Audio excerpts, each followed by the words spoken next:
Hello dear students. In this video we are going to learn the introduction to auditing. As far as the term auditing is concerned, it has been derived from the Latin word audier, which means a good listener. In olden days, when a businessman was not knowing how to maintain the books of accounts, there was only one way left out to him.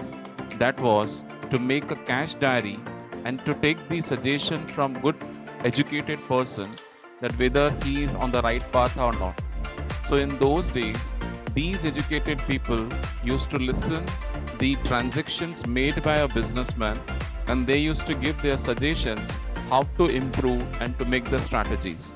So this auditing word has been derived from the word audier, and these were the people who used to listen to the points which were raised by the businessman.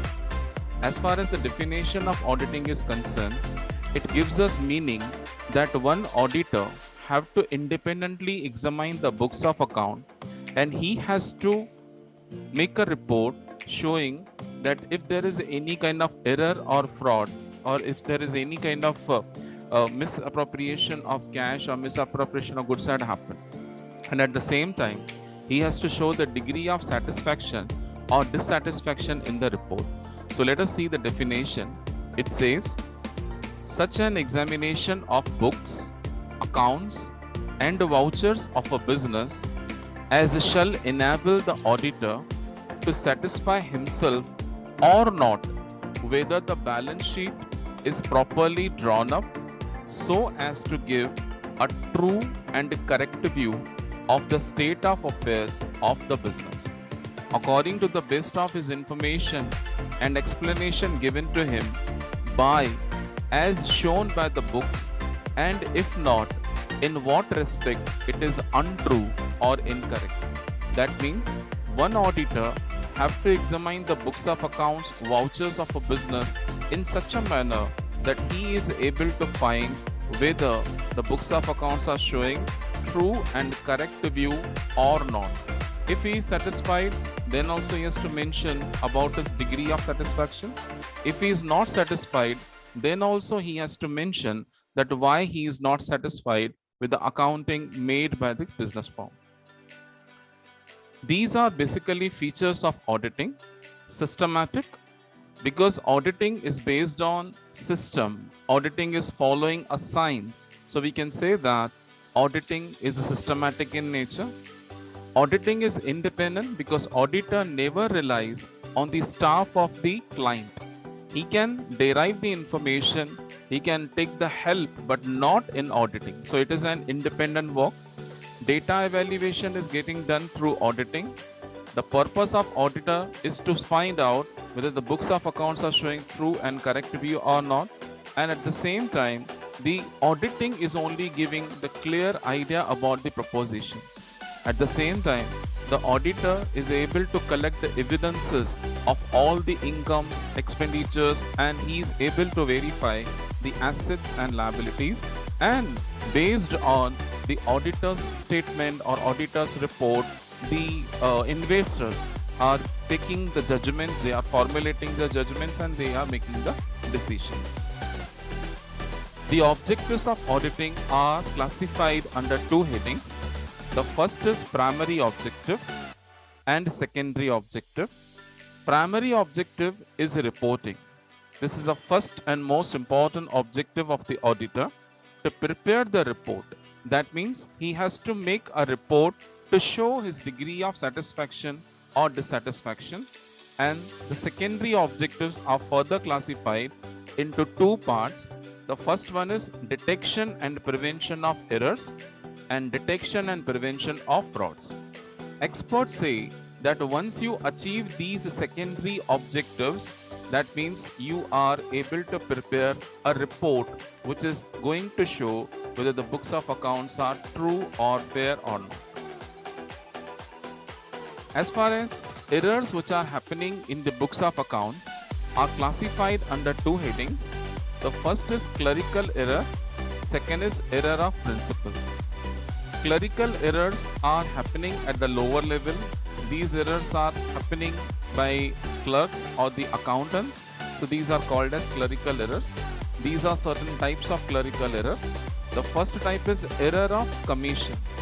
Error of commission, that means over here the clerk is not recording the transaction in which he is supposed to record.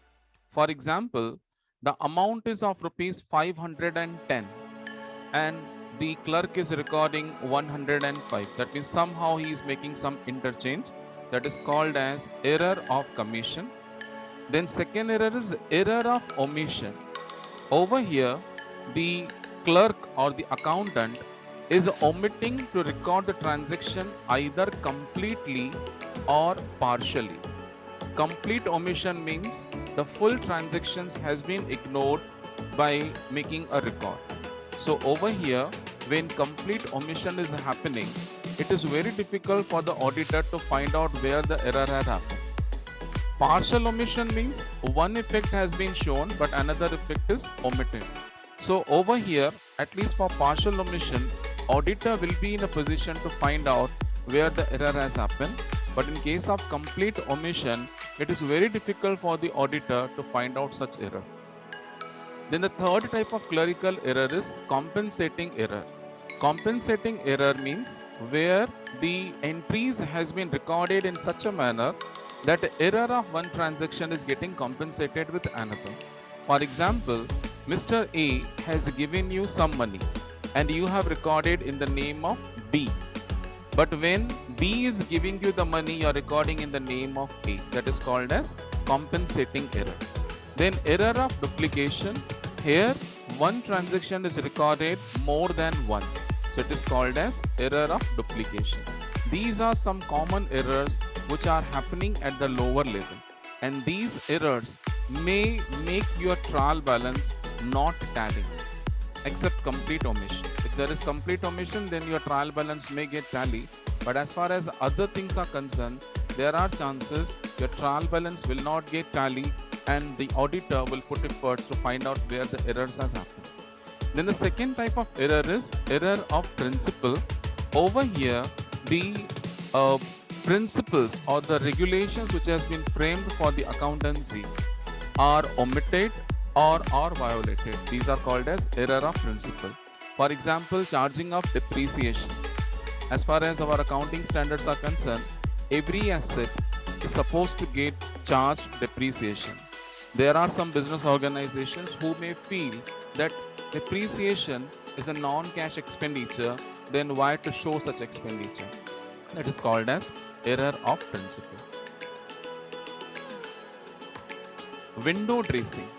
Window dressing is a concept where the managers or the directors are showing the picture of balance sheet which is not the actual one. They are trying to show you the higher profits than on. That is called as window dressing. So window dressing means showing the better picture of a financial position than the actual. It also includes to show something true which may not be actually true. That means over here, the managers are trying to show you the picture which is not actually true. These are few objectives of window dressing. To show more profits, because when they are showing more profits, they can attract more number of investors for the company. To attract more loans, if they are going to show you the more profits, then the financial institutions may grant more loans to the business firms. To attract favorable terms from creditors. Creditors means over here suppliers of the goods or raw material. When company is purchasing raw material, they may require a good time period to return that money. So if they are showing higher profits, if they are showing the strong financial position, then these creditors may give them the longer period of credit. So they are getting the favorable terms of the creditors. And to overvalue the goodwill. Once they are showing higher profits, once they are showing the good financial position of the company, they are in a position to overvalue the goodwill of the firm. So these are the basic objectives of window dressing. Now let us learn that what auditors should do in such situation. Auditors is supposed to perform the duties in these manner. The first one is audit report. Whenever the auditor is auditing books of accounts, and if he finds that window dressing has happened, he has to mention about that in the audit report. That is the first most important job or duty of the auditor. Then income. Auditor is supposed to confirm the income which is shown in the books of account. He has to vouch each and everything. In fact, he has to see that all the incomes which are shown are the actual income and not only the accrued income. Then verification of assets and liabilities. Generally, it is found that window dressings are happening by overvaluation of assets and undervaluation of liabilities. So it is a job of the auditor to verify that assets and liabilities are valued at the right price. Then adequacy of provisions. One auditor have to always check that whatever provisions are made in the balance sheets are adequate. Provisions are made to pay some liabilities. Many times the directors are not making the provisions just to show that their liabilities are less. So auditor have to confirm there is adequacy of provisions. Then auditor have to confirm that the valuation of closing stock is done as per the accounting standards. He has to see that the closing stock is valued properly and there is no overvaluation or undervaluation of closing stock. Auditor have to confirm even the method of accounts.